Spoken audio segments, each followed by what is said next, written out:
ولما دخلوا على يوسف آوى إليه أخاه قال إني أنا أخوك فلا تبتئس بما كانوا يعملون فلما جهزهم بجهازهم جعل السقاية في رحل أخيه ثم أذن مؤذن أيتها العير إنكم لسارقون قالوا وأقبلوا عليهم ماذا تفقدون قالوا نفقد صواع الملك ولمن جاء به حمل بعير وأنا به زعيم قالوا تالله لقد علمتم ما جئنا لنفسد في الأرض وما كنا سارقين قالوا فما جزاؤه إن كنتم كاذبين قالوا جزاؤه من وجد في رحله فهو جزاؤه كذلك نجزي الظالمين فبدأ بأوعيتهم قبل وعاء أخيه ثم استخرجها من وعاء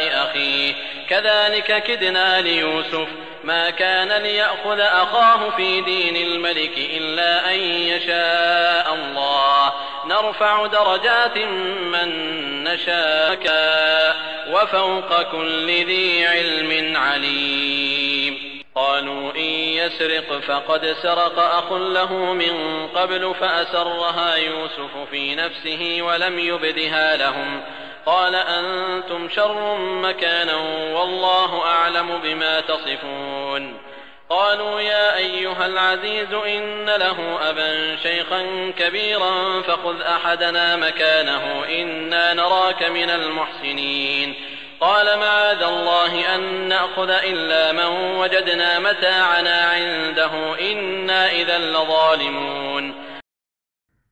आणि जेव्हा याकूबचे पुत्र काफिला बनवून युसुफ समोर हजर झाले तेव्हा युसुफ यांनी मोठी खातिर केली आणि गुपचूपपणे आपल्या सख्ख्या भावाला आपल्या जवळ एकांतात बोलावलं आणि सांगितलं की मी तुझा सख्खा भाऊ युसुफ आहे. हे लोक जे काही करीत आहेत तू त्यांच्या हरकतीबद्दल दुःख करू नकोस. युसुफ यांनी जेव्हा त्यांचं साधन सामान धान्यानं भरून तयार करून दिलं तेव्हा पाणी पिण्याचा पेला आपल्या सख्ख्या भावाच्या सामानात ठेवून दिला. मग एका सरकारी अधिकाऱ्यानं ऐलान केलं की हे काफिलेवाल्यांनो, तुम्ही चोर दिसता. काफिलावाले अर्थात युसुफचे भाऊ आश्चर्याने मागे पलटून म्हणू लागले की तुमची कोणती वस्तू चोरी झाली आहे. अधिकारी म्हणाले की आम्हाला बादशहाचा शाही पेला सापडत नाहीये. आणि एक अधिकारी म्हणाला, जो कोणी तो पेला आम्हाला आणून देईल त्याला एक भरती धान्य बक्षीस दिलं जाईल आणि हे इनाम देण्याची जबाबदारी माझी आहे.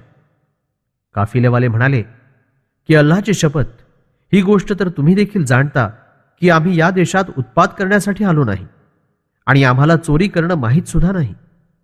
अधिकारी म्हणाले, जर तुम्ही लोक आपल्या दाव्यात खोटे ठरलात तर त्याची सजा तुम्हाला काय दिली पाहिजे. युसुफच्या भावांनी उत्तर दिलं की ज्याच्या सामानात तुमचा गायब झालेला शाही पेला मिळेल त्याच माणसाला याच्या बदली कैद करून ठेवलं जावं की हीच त्याची सजा आहे. आम्ही तर अन्यायी लोकांना अशीच सजा देतो. मग तपास करायला सुरुवात केली आणि आपल्या सख्ख्या भावाच्या सामानापूर्वी सर्वांची तपासणी घेतली. मग शेवटी तो शाही पेला आपल्या सख्ख्या भावाच्या सामानातून युसुफ यांनी प्राप्त केला. अशा प्रकारे आम्ही युसुफला ही योजना सुचवली. वास्तविक मिस्र देशाच्या शाही कायद्यात या गोष्टीची तरतूद नव्हती की ज्यामुळे युसुफ आपल्या भावाला विनाकारण थांबवू शकत होते. परंतु अल्लाहनं जे इच्छिलं मार्ग काढला. आम्ही ज्याला इच्छितो समज आणि उपाययोजना देऊन दर्जे बुलंद करतो आणि अल्लाहच्या निर्मितीमध्ये प्रत्येक ज्ञान राखणाऱ्यावर मोठा ठरेल असा एक ज्ञान राखणारा हजर असतो. काफिल्याच्या सामानातून शाही पेला मिळाल्यावर भाऊ रागाने चिडून म्हणाले की जर याने चोरी केली तर याच्यापूर्वी याच्या सख्ख्या भावानं युसुफनंही चोरी केली होती.